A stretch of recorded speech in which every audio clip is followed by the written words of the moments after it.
I believe we're recording. We Yes. All right. Welcome to Purana Talk. Hi.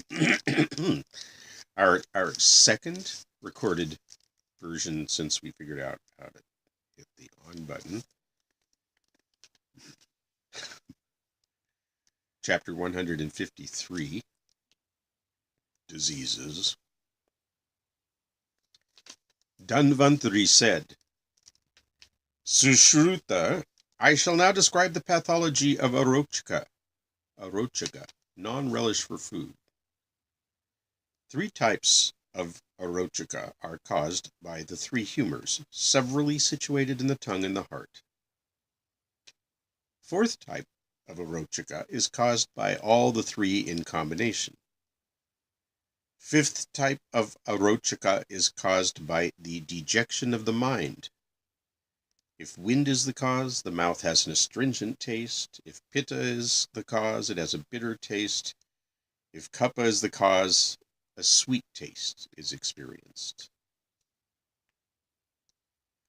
Just as everything is tasteless at the time of sorrow and anger, so also in all the 5 types of arochika, food is tasteless due to the vomiting sensation on account of the deranged humor.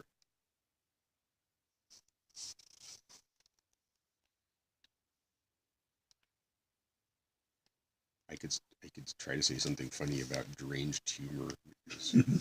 There's a lot of that on the Comedy Channel. Yeah, I'd say so. Okay, that was the first 4 stanzas, first 3 stanzas. 4 begins, the Udana Vayu flings up the deranged humors resting beneath the mouth, and they give rise to a saline taste with watery oozings in the mouth, hence non-relish for food.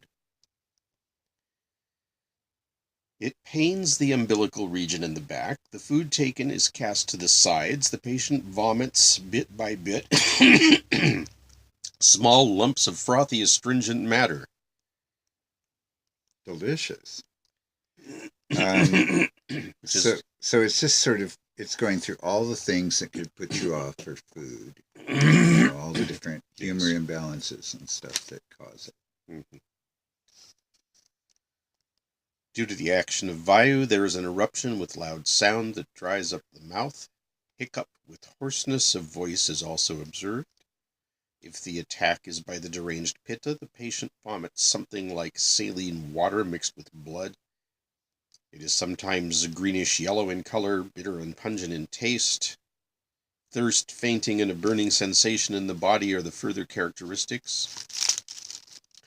If kapha is the cause, a thick, glossy, yellowish, honey-like mucus of excessively saline taste is vomited with watery discharge and horripilation. One of my favorite words. It comes up a lot, at least in this translator's way of interpreting Sanskrit. They speak of horripilation more than we do, obviously, but it's like body rushes. How about that? I think horripilation is, they always describe it when all your hairs and your entire body standing on end. So, it's a full body thrill sensation or something. 9. Patients having swelling in the mouth with sweet taste, pain, and disquietude in the sinews and hiccups are to be considered having all symptoms and are to be given up as incurable. Sorry. Get all these at once. It's over. To him, seeing anything or hearing any sound is hateful. If the sickness is due to the food being contaminated by germs, the symptoms are colic, shula in Sanskrit, shivering, and disquietude aggravated by vayu, etc. Love the etc. So vayu is wind. Vayu is the wind. So aggravated by wind, and disquietude, I assume, means the patient becomes restless. Yeah, and this is if the sickness is due to food being contaminated by germs. Yeah. The symptoms are colic, shivering, and disquietude. Just irritability, I would say, aggravated by vayu, etc. And that's the end of chapter 153. of the Garuda Purana, of the Garuda Purana. Motilal edition. Well, yes. In translation into English, many of these for the first time. And they say the translation is by a board of scholars, but the guy whose name appears on this one is Professor J.L. Shastri. I don't know anything much about him, but we honor his efforts at translating this. It's a great, even if we have a little fun sometimes at his turn of phrase. Yeah. It can be a little idiosyncratic, but he has opened a great window on this literature for English-speaking people. In general. In general. Like, much of this literature just hasn't been available in English at all. And we do have quite a bit of fun reading, of course, we're in the section of diseases, and it's going to go on interminably, and it's just by chance that we opened the book and started recording these things, because you just, walked into the room in the middle of a long conversation, essentially, is what happened, and now you can watch as many of these as we make and you want. But, yes, we have a lot of fun with them, but we have a lot of respect for them as well. We are learning as we go. This is definitely a journey of scholarship of some sort, and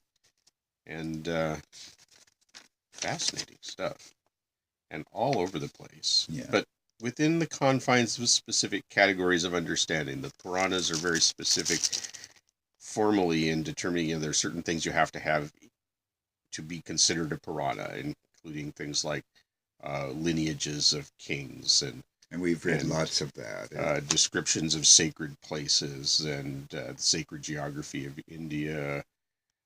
And of specific incarnations like Vishnu or something. Stories of the gods. Specific incarnation, and then all the places that are associated with him and the stories that go with each one, and how you do the worship even in the temple in that place. Yeah, lots of details specifically on how to do worship.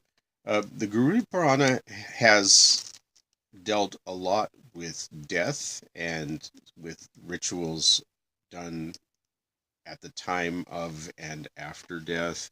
And who can have what ritual at what station of life, and what castes, and specific places that are really important for these traditions. So a lot of focus on the Shraddha ceremonies is kind of one of the things I'm getting at here, which are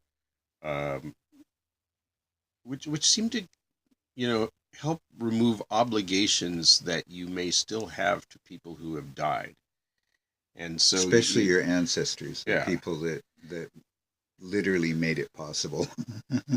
Yeah, it's as if they have died, but they're sort of bound by your obligations, or you're bound by obligations you have to them to do these certain rituals that help them along their path to rebirth or not, if you win the, depending on what you're after, the Powerball lottery in incarnations, you hop to another level altogether.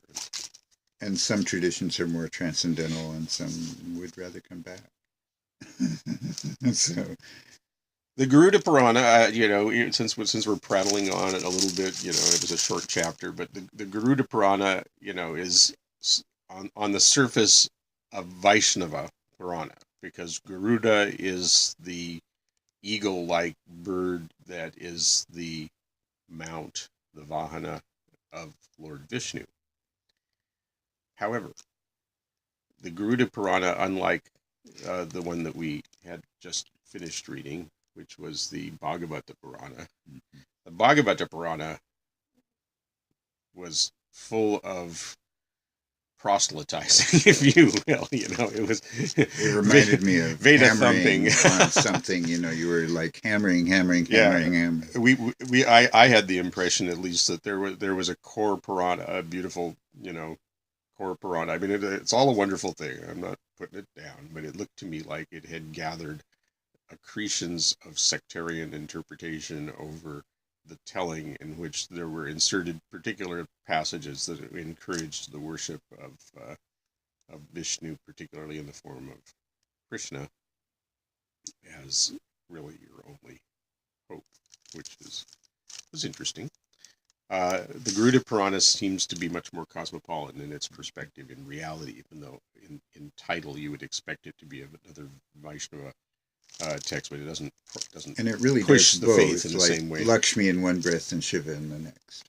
It's really all. Yeah, they're all place. here, all the gods. But every now and then it sort of pins it to the Vaishnava tradition by pointing out that it's all coming out of the mouth of Actually, that's another interesting question that we'll continue. Right now, it's coming out of the mouth of Dhanvantari, who started Ayurveda. Yeah, who actually is kind of the god of Ayurveda, more than a proto-historical. I think he's a systematizer, probably, or something like that. And here he speaks to Sushruta, who is the first surgeon of Ayurveda over 2,000 years ago, but not as old as Chanakya. No, not Chanakya.